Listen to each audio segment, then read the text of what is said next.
जो असाइड पढ़ रहे वो करेंगे नहीं, जो पढ़ते हैं वो पढ़ के विद्यालय की कल्पना कौन करता है? अगर कोई तुम्हारे स्कूल में नया स्टूडेंट आया है, अगर कोई बाहर से कोई जैसे कोई बड़ी स्कूल में पढ़ के आया, कोई किसी छोटे गांव से पढ़ के आया, एक्स वाई जेड, ठीक है, जो बच्चा बाहर से आ रहा है वो इसकी क्या करेगा? स्कूल की कल्पना करेगा। और कौन कर सकता है? गांव वाले कैसे करेंगे? गांव वाले तो अपने गांव के, गांव वाले को कैसे पता है यहाँ कौन सा पौधा लगा है, कौन सा कमरा टूटा है, वो तो सबको पता होता है ना। टीचर भी करते हैं, टीचर कौन से करते हैं? जो बाहर से नए टीचर आते हैं वो कल्पना करते हैं। कैसे करेंगे वो?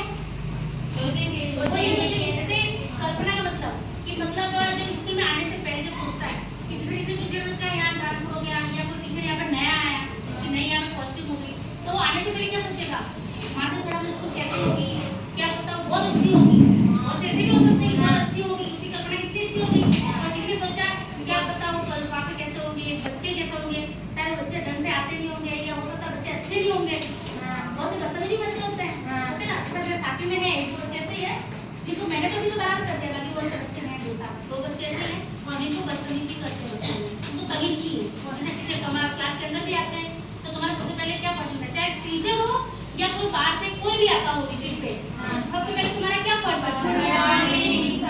गुड मॉर्निंग बोलना है, या भले जय श्री कृष्ण बोलो या नमस्ते बोलो, पर कोई भी बड़ा अगर तुमसे आता है तो तुम्हारा सबसे पहले कर्तव्य क्या होना चाहिए? खड़ा होना। और तुम तुम्हारे घर पे भी कुर्सी पे बैठे होते हो, पता है अक्सर नहीं होते, कुर्सी पे बैठे होते टीवी देख रहे हैं, किससे बातें कर रहे हैं या मोबाइल देख रहे हैं, और हमारे घर पे कोई भी मेहमान आता है तो हम क्या करते हैं? नहीं होता, तुम कोई भी खड़ा नहीं, कोई भी खड़ा नहीं होता है।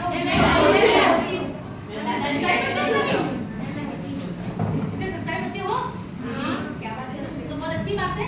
लेकिन एक बात ध्यान रखना, चाहे आपके घर पे मेहमान है या आपके खुद फादर हो या आपकी मदर हो, अगर आपके पापा के बाहर से आ रहे हैं, आप कुर्सी में बैठे हो तो या तो उनको उठ के जाओ दूसरी कुर्सी लाकर उनको दो, या तुम बैठे हो कुर्सी उनको दे दो। समझिए, सबसे पहले ये करते हुए जरूर करें। हम स्कूल में पढ़े तो स्कूल में जी हमें क्लास करते हैं, जब हम क्या करते हैं सबसे पहला हमारा ये करते हुए होता है। साथ में बच्चे तो पता नहीं, मतलब पहले से ले पाँचवीं तक बच्चे तो इंग्लिश में सारे पागल हो गए, ऐसा होता है सबको, मतलब इतनी कभी भले उनको आप ना पहले जब मैं आई थी यहाँ पे किसी भी बच्चों को बोलती थी इंग्लिश में तो सबका मुंह मतलब इतना सरल जैसे मुंह पे टैग लगा दिया होगा, कोई नहीं बोलता था। अब सभी को इंग्लिश के बोलो, अब सारे इंग्लिश बोलने के लिए तैयार है, क्योंकि थोड़ा उनको पहले कुछ आता नहीं था, अब थोड़ा बहुत आता है तो उनको और अच्छी लगने लगी। और सबसे पहले सीखा है कि हम क्या सोचते हैं हिंदी में कहीं भी आपने जैसे अपन अक्सर लिखते हैं ना, फिर उसके बाद में वो होता है कभी हिंदी लिखी होती है, कहीं पे ये निशान होता है, कहीं पे इसका कौवा होता है नहीं, सारे होते हैं। मतलब इस ह के आगे पीछे ऊपर नीचे कितना ध्यान रखना पड़ता है, अक्सर रखना पड़ता है। तो अब ये बताओ, जैसे कि तुमने अगर इंग्लिश में लिख दिया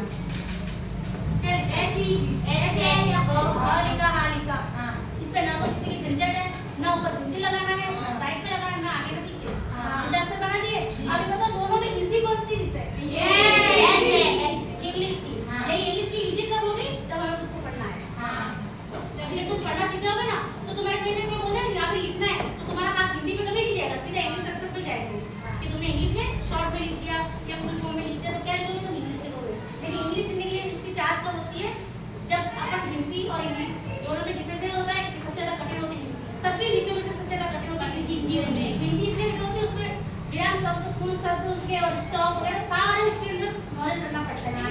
जब हम प्रश्न चिन्ह बनाते तब हम ये ध्यान रखते हैं, उत्तर का ध्यान होता है, तो हम इसका ध्यान रखते हैं। हिंदी में क्या होता है, अगर तुमने ये किसी भी शब्द के ऊपर हमने है लगा दिया, जैसे वो पढ़ता है, इसके बाद में इसका फुल स्टॉप लग जाएगा। ओनली फॉर हिंदी लगेगी, आपकी किताबों में होगी ना, इसमें ये होता है। सबके अलग है तो उसमें सिर्फ हिंदी लगेगी। तो उसका ये फायदा होता है कि हमें सबसे पढ़ना आना चाहिए। सबसे पहली बात हिंदी में हमने क्या किया, पहले अ ई सीखा, फिर उसकी मात्रा सीखी, मात्रा सीखी थी ना सबने। ऐसे ही इंग्लिश में क्या होता है, पहले एबीसीडी सीखना पड़ता है, उसको अल्फाबेट बोलते हैं।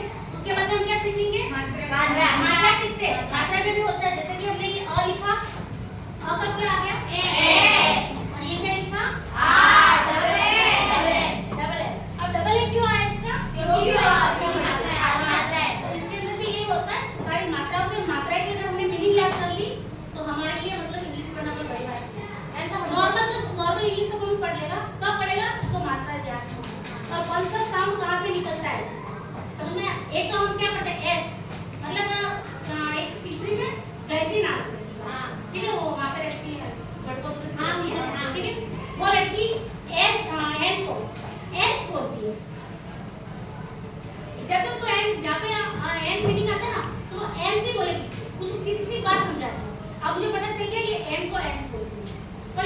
पता है कि वो किसको एक्स बोलती है, एंड को, लेकिन अब जिसको नहीं पता वो ये सोच रहे हैं एंड को एक्स कैसे बोलती है, होता है ना। तो हमेशा क्या होता है, एक इसमें बोलने में आपको ध्यान रखना चाहिए, इसमें आपको बोलते वक्त हमें क्या करना है क्या नहीं करना है उसका ध्यान किसमें रखना चाहिए, इंग्लिश में। और सबसे ज्यादा इजी है, अगर आपको लगता है इंग्लिश, अगर हो सकता है मुझे ऐसा लगता है कि अगर मैं तुम्हें 4-5 दिन में अगर एबीसीडी कंप्लीट करवा दूं या फिर तुम्हें मैं अल्फाबेट भी अगर कंप्लीट करवा दूं ना, तो इंग्लिश थोड़ा बहुत तो पढ़ना चाहिए। हां मैम, ठीक है। तो अभी आज हमने टॉपिक कहां तक पढ़ी थी, हमने खाली जनरल हमने परिचय किया था स्कूल के अंदर, और हमने छोटा मोटा जो किया था अपने क्या कल्पना के बारे में क्या पढ़ा। कल्पना क्या होती है, जब बाहर से कोई आता है, चाहे वो बड़ा अधिकारी हो या हो सकता है कोई टीचर हो नया या कोई स्टूडेंट हो या कोई इंटर्नशिप तो तब क्या करते हैं हम, कल्पना करते हैं कि वो स्कूल में जाएंगे कैसा होगा, अच्छा होगा या बुरा होगा। और हमने सोच लिया वहाँ पे बहुत बड़ा गार्डन है, क्या सोचा हमने, बहुत बड़ा गार्डन होगा, हाई पे स्कूलें होगी, हाई पे बच्चे होंगे। तो यहाँ पे देखा तो क्या होगा, कुछ नहीं, वहाँ पे तो फल उग रहा है, वहाँ पे लकड़ियाँ पड़ी है, यहाँ पे ना पेट्रोल का ठिकाना है, पेड़ पौधे भी लगाए थे। मैं आई थी उस दिन, यहाँ पे पेड़ पौधे लगने चालू होते, पता सभी नहीं लगाए होंगे, उसमें सभी कितने पौधे बचे आते हैं, गाय वैसे खा गई वो, क्यों, स्कूल में आपने क्या थी, हेड बंद नहीं किया होगा, या यहाँ आसपास लोग भी क्या करते हैं अपनी भैंस को लेके यहाँ चराने आ जाते हैं। अरे यार ये क्या, किसी का कोई वो थोड़ी है, समझने थोड़ी है, जो यहाँ पे कोई भी गाय को चराने आ जाता है। पर ये क्या हुआ, पहले से किसी ने यहाँ पे स्कूल बनाया, अगर जिस दिन फर्स्ट से अगर इनको मना किया होता ना कि यहाँ लेके नहीं आ सकते हो, तो कोई बिना पूछे नहीं आ सकता। तो सबसे पहले लापरवाही है स्कूल की, ठीक है। अब हम समझ रहे थे इसको गार्डन है, यहाँ के देखा तो ना तो कोई गार्डन है, स्कूल में देखा बच्चों बहुत टैलेंट होगा पढ़ने में, आके देखा बच्चों को हिस्ट्री नहीं आती है, पहले से लगा रहा है सर को बोला प्रिंसिपल सर ने वो किसने बोला, हमने एक समाज स्तर पे बोला, सामाजिक स्तर पे, जैसे अपने पड़ोस में है कोई बात नहीं, यहाँ पर अपने क्या होगा, एक तो साफ हो जाएगा और उनकी भैंस का पेट भर जाएगा। लेकिन ये ध्यान किसको रखना चाहिए था, जो गाय भैंस के मालिक है उसको क्या ध्यान रखना था, पेड़ पौधे लगे। और हमने पेड़ पौधे किस लिए लगाए, बड़े होने के लिए, पढ़ा हो तुमने, पेड़ पौधे का मतलब क्या होता है।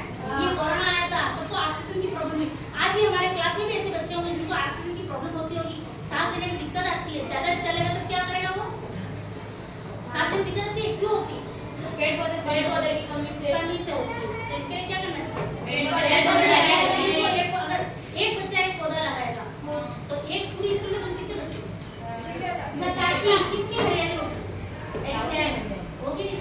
तो ये फायदा किसका है, हमारा, हम भी खुशहाल रह सकते हैं और हमारे आस पड़ोस के लोगों को भी खुशहाल कर सकते हैं। और ये जिम्मेदारी किसकी है,